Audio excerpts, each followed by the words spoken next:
Il n'y a pas de préférence nationale, il n'y a pas de remise en nationale. cause. On va juste laisser Madame Lavalette du Rassemblement National nous dire s'il y a une préférence nationale ou pas. Vous allez voir que vous allez devenir tout vert. Et effectivement, Monsieur Guiraud a raison. Bien sûr que la préférence nationale est rentrée dans ce texte-là. Ça y est, vous êtes content, Monsieur Lefebvre? Alors, Monsieur Guiraud.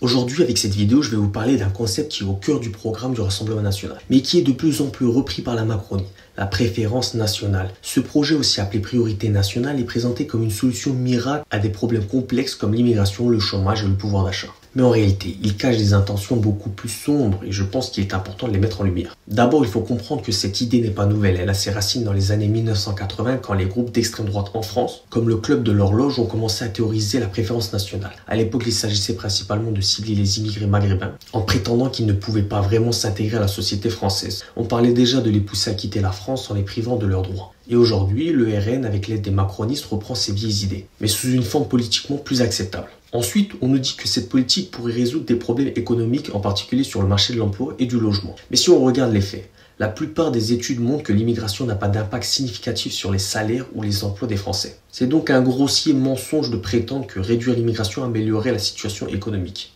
En réalité, ce discours xénophobe ne sert qu'à diviser et à détourner l'attention des vrais problèmes. Mais il y a plus. La préférence nationale ne s'arrête pas aux questions économiques, elle veut aussi restreindre les droits des étrangers dans notre pays, en les empêchant par exemple de se syndiquer ou même d'accéder à certains emplois publics. Cela crée une société à deux vitesses, où les droits des individus dépendent de leur nationalité. Cette division affaiblit la solidarité entre travailleurs et c'est précisément ce que cherche le RN. On voit aussi que ce concept de préférence nationale est en train de se normaliser dans notre société. De plus en plus de gens, encouragés par certains médias et figures politiques, trouvent cette idée acceptable. Mais il faut rappeler que cette politique heurte de plein fouet les principes fondamentaux de notre République, comme l'égalité devant la loi. Les obstacles juridiques pour rendre ce projet concret sont énormes, mais le duo RN-Macron continue de pousser dans cette direction. Au final, la préférence nationale n'est pas seulement une mauvaise réponse à des problèmes complexes, c'est une attaque directe contre nos valeurs républicaines. C'est un projet qui divise, qui discrimine et qui affaiblit notre société. Et je pense qu'il est crucial que nous soyons conscients des dangers que représente une telle politique, non seulement pour les étrangers et les binationaux, mais pour l'ensemble de la France. Voilà ce que je voulais partager avec vous aujourd'hui. J'espère que cela vous aide à mieux comprendre un peu les enjeux et les implications d'une telle politique pour notre France.